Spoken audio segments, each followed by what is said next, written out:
My name's Lucy Darlow, the coordinator of Tandridge Befriending Scheme. We have just been able to hold one of our Befriender networking events after 2 years and 2 weeks, and it was wonderful to have 35 people with us, which was more than I expected or hoped for.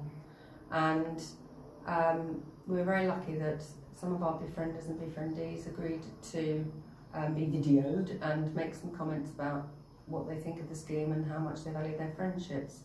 So, enjoy. So Ellen, you've been a befriender for how long have you been a befriender? It's about 3 years, I would think. I'm not absolutely sure, but about 3 years, yes. Why did you join as a befriender? I worked in health and social care all my life, and when I retired, I found that I missed the work a lot. So I was only in a position to volunteer, so when I sort of heard about the befriending, I thought that's great. That's just what I could do with. And what do you get out of it then? Well, for me, it's, as I say, it's the big jump from working full time to retirement, and you feel your life is a bit empty, and it gives you back a bit of that value you felt as a worker. And it's meeting people who you know that really need some input, and if you're able to give it, of course it's very gratifying. And of course I made the most wonderful friend thanks to Lucy's matching us up so well. She has now, I'm afraid, gone into full-time care in a home, and I'm just waiting for another one to come online, and I'm really looking forward to it. How long have you known each other? Nearly 2 years. Nearly 2 years. She was a lovely girl. She really is. You never get another Karen. She thinks she's hard and all that, but underneath, she's got a heart of gold. So, what does befriending mean to you, Ellie? Well, for me, I started because I wanted to give something back and spend a bit of my time, I don't know, in a better way. And then I met Chris probably about 3 years ago, and we just hit it off, didn't we? And we like gardening and stuff, and then we got really into playing chess. Yeah. And now I can't not see him every week. Yeah. It went well from the start off.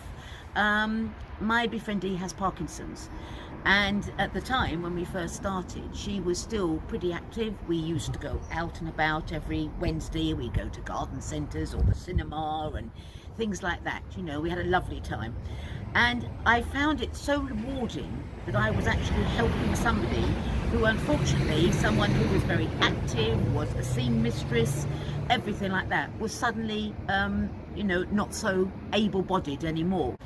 And I just find it so very, very rewarding, and I'm hoping, I mean, Maggie and Peter are now very dear friends of mine, and we just get on so very, very well. But I'm a sort of friend of the group, and it's, you know, I'm working with them. Why did you think of the befriending scheme for your Why did I coffee think of mornings?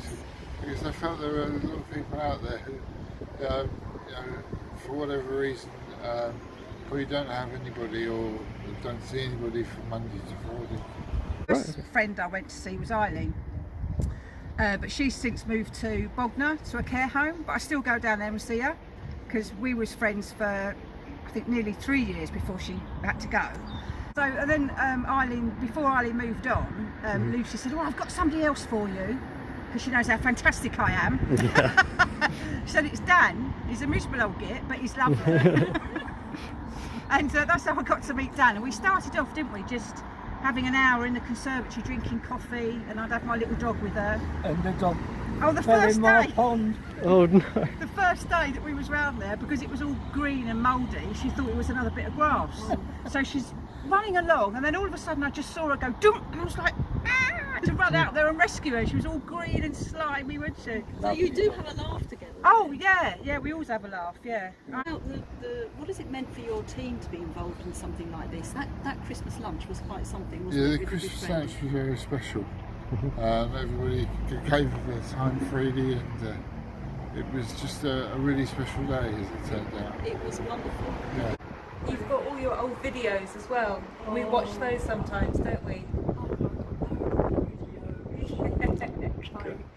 What do you think would happen if the befriending scheme wasn't there for people? Do you think that would have an effect? There'd be a lot more lonely people in Yeah. the districts, yeah, because there's, especially after lockdown, Mhm. there are so many people living on their own and a lot not able to go out and about as they used to, or don't have family contacts, and loneliness is a killer.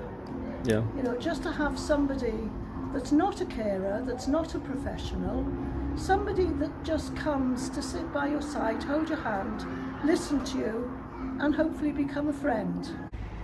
They're asking that do you look forward to seeing me? Oh, definitely. Yeah. I'm not making you say that. No, am I? yeah. Thank you so much. Thank I don't ever think about not going on a Wednesday morning to see my befriendee. I never even think about it. And I think it gives us as much joy as hopefully we give them. What does it mean to you? What it means to me, everything. When I'm older and on my own, I'll have a befriend myself.